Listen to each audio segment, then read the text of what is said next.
Greetings everyone, welcome to this video where we talk about the special tips and tricks dedicated to shapes, and we have categorically divided the entire structure into various subsections. This section will talk about how to draw symmetrical shapes, how to duplicate it faster rather than using Ctrl+C, Ctrl+V, how to resize it without using mouse, and of course alignment. Let's take the first case study where we talk about drawing symmetrical shapes. Now you would have found yourself struggling with shapes at times, especially how to draw symmetrical shapes. If you go to Shapes tab under Insert, you'll notice Microsoft surprisingly hasn't given you any shape dedicated for perfect circle or perfect square. Instead, you are given the normal rectangle and oval. Well, how from this can you draw a symmetrical circle or square? Let's find out. Let me click on the icon of oval.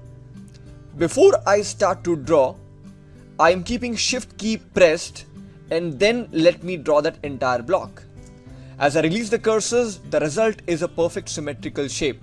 Now notice the contrasting option would have been if you had simply gone to the icon of oval and without using the Shift key, if you had started to draw, you notice the drawn icon is an oval and you have to use your visual judgment to be able to make sure whether it's a perfect circle.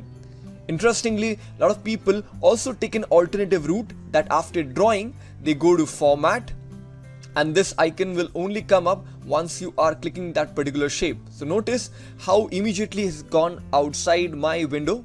The moment I choose that particular shape, that context-based tab comes up back, and from this, if they want, change it to 4x4, thus indicating the radius being 4 and 4. Mathematically, it's now a symmetrical shape.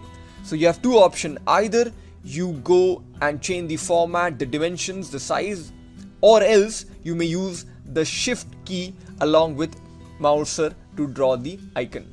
Let me show a quick example with respect to square. Let me click on this icon of rectangle and keeping Shift down, keeping that key pressed, I'm now drawing this entire PowerPoint shape square. So that was trick number 1. Now we move on to the next one. Coming to the next set of tricks where we talk about duplicating shapes without using Ctrl+C and Ctrl+V. Now when I start with PowerPoint, I used to use the same shortcut keys to be able to replicate the shape or any other object. For example, if I draw a particular shape and to replicate that many more times, I press Ctrl+C, ensuring that the shape is chosen, and then pressing Ctrl+V multiple times. So essentially you are using Ctrl+C and Ctrl+V anytime that you want to replicate different set of shapes. Instead, I would advise next time you use Ctrl+D. Let me demonstrate. If I use a particular shape, let's say in this case an oval, without using Ctrl+C, I'm pressing Ctrl+D, and it automatically has the same effect as you would notice with respect to Ctrl+C and Ctrl+V. The next trick before us is how to duplicate shapes along with alignment. Now let me demonstrate. Most of us may use a certain shape and use Ctrl+D to duplicate.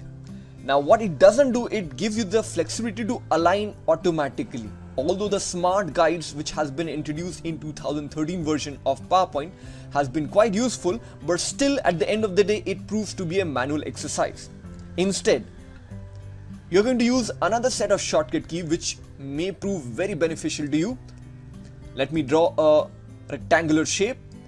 Now next time I want to replicate along with alignment, notice how I'm going to keep Shift and Control, both these keys pressed, and use the mouse. Notice the icon may have changed. As soon as I hover the mouse and drag the shape, it appears a duplicate has been created, and along with that automatically aligned.